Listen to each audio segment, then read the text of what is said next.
ভারত সরকার social নেটওয়ার্কিংয়ের জন্যে বাচ্চা ছেলেমেয়েদের জন্যে নতুন বিধিনিষেধ আনার কথা ভাবছেন।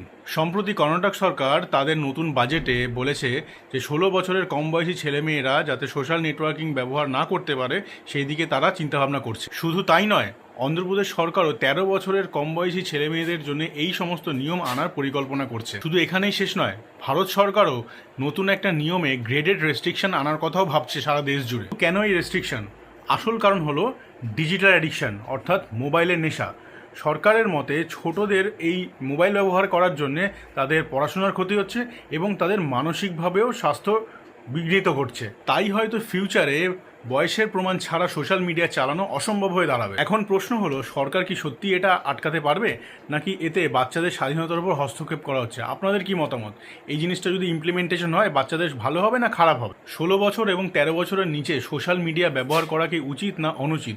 আপনাদের মতামতটি অতি অবশ্যই কমেন্টে জানান এবং ভিডিওটি ভালো লাগলে ইনফরমেশনটা যদি আপনাদের পছন্দ হয় আপনারা প্লিজ শেয়ার করে দিন, যাতে অন্যান্য অভিভাবকরাও এই ইনফরমেশনটা গ্যাদার করতে পারে। ধন্যবাদ।